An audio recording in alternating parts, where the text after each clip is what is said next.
Hi everyone, my name is Mauli. So today I'm going to talk about something that might sound very simple at first, but actually has a very wide reach beyond the domain of second language accusations. So we often study SLA or second language of accusations as if it exists in its own little world, just about how someone learning English or how someone picks up a second language. But today, um, I want to take you beyond that small world. I want to show how ideas from second language can travel across disciplines, connect with psychology, education, social linguistics, and even help us to understand human behavior in a broader sense. So, just think um, of these sessions as a short trip outside the usual boundaries of second language, of learning language. Okay, so we are stepping outside the box. Let's go.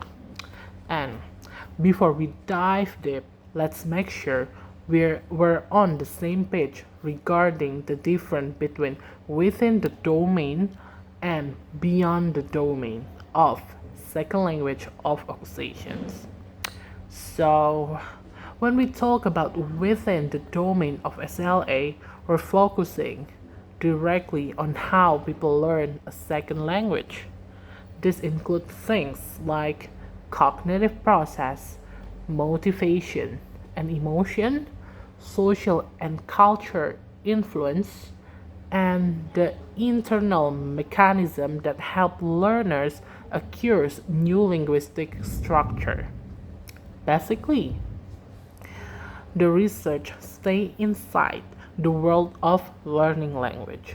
Meanwhile, meanwhile, beyond the domain of SLA is when ideas, theories, or findings from SLA are extended to other disciplines. So instead of just asking, how do students learn English? We start asking the biggest questions, like first, um, what does SLA teach us about how memory works in general? And then, how can SLA strategies improve teaching in other school subjects? How does language relate to culture, identity, and on a border level? So, this is when SLA become a contributor to psychology, to general education, to social linguistics, and more of that. It it's what make this topic really fascinating. Okay, and yeah, let's start by revisiting that what inside the domain of SLA. Because understanding this best will help us appreciate what happened beyond it. So I already explained with you before that we have some four, okay? Uh, what is includes things in within the domain. First, we have cognitive process, motivation and emotion, social culture and influence, and the internal mechanism. So I will explain you about the cognitive process first. So, cognitive process, researchers already explore how learners process new words, grammar rules, sounds, and structure questions like how does working memory affect learning language? And how do learners store a new vocabulary? Maybe you have to think about that, right? And why do some people pick up grammar quickly while others struggle? That's also my question every day because I see my friends, they were learning languages very fast. They can catch every new word in their head just by one time reading books, and I was like, oh wow, that's great. What you doing? And that's all to stay within SLA, guys. And for the second thing is motivation and emotion. So Emotion plays a huge role here.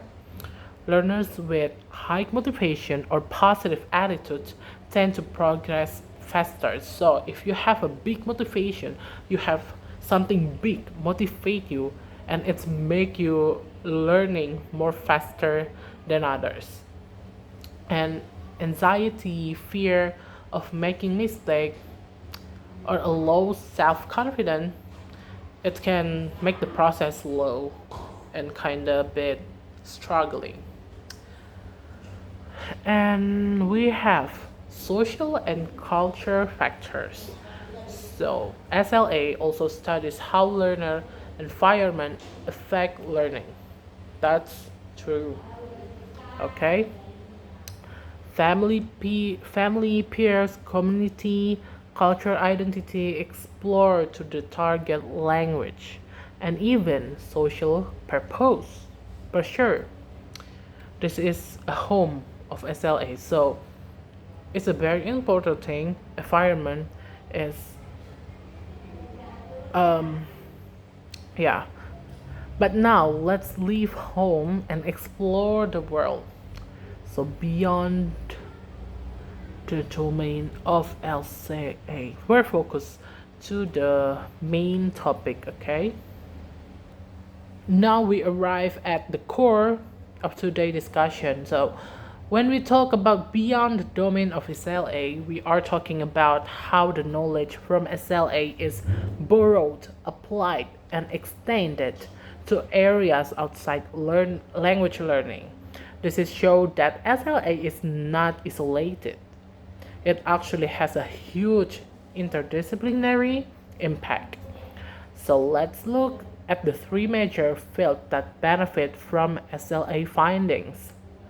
First of all, we have psychology, like I'm telling you before.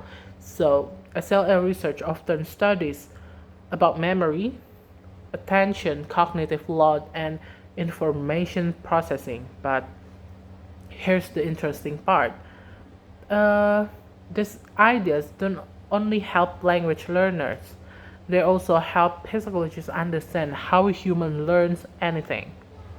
For example, in SLA, we talk about uh, repetitions, repetitions, encoding, retrieval strategies, noticing and awareness, and the last but not least, the rule of attention is acquiring new input. And this cognitive mechanism apply to learning math, science, social studies, and even daily life skills. So SLAs become a window into understanding how the human brain organizes knowledge. And second, we have the education. So another major field that benefit is general education.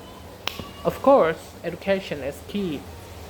Sometimes, teaching strategies that were first developed in second language become extremely useful in other school subjects. Example includes scaffolding, where teachers gradually support learners until they can work independently.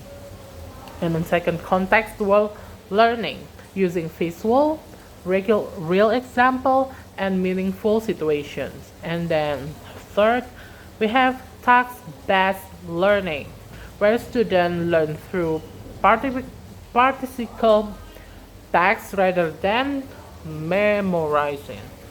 And then we have space repetition, which helps students retain information longer. And this approach didn't start in math, science, classroom, they start in language learning only. So beyond the domain of SLA means that the impact reaches far beyond just English class. And the last is social linguistic. SLA also touch on how language relate to culture and identity. Findings in SLA help social linguistics aware questions like how does using multiple language shape someone's identity, and then how people negotiate in identity when switching language, and how does culture background affect communication styles. For example, a bilingual speaker may shift their identity depending on which language they were using. So SLA research on learner identity helps sociolinguistics explore this broader culture and social dynamics. So in short, SLA become a bridge connecting cognitive science, education, and culture studies. And yeah. So here I have some real research example to make all of this more concrete. Okay. So first example is from uh, vocabulary learning strategies and vocabulary mastery by Indonesian EFL learners by Alvan Zuhairi and Junaidi Mistar 2023. So the purpose was to understand which strategies Indonesian students use to remember vocabulary, but the interesting part is that their strategies like grouping words, repeating them, connecting words to personal experience are useful beyond language learning.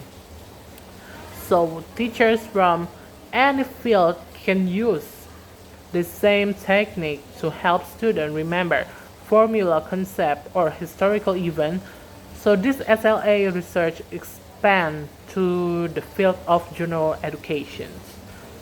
And second example is it's from Syrian EFL learners 2024. So the the title of the research is examining vocabulary learning strategies and vocabulary size among Syrian EFL learners by Ala Alnan and Hasliza Abhalim 2024. So this study look not only a strategist but also a learner's background, emotional state, and motivation, especially considering the difficult situation in Syria. This research gives insight not just about language learning but also about the psychological challenge students face, how trauma affect learning, how environment shape educational outcomes. So the findings contribute to both psychology and social linguistics, not just SLA. These examples show the idea of going beyond the domain clearly. The research may begin with language, but benefits spread outward. So, guys, that's all the explanation from me. Thank you so much, and keep learning.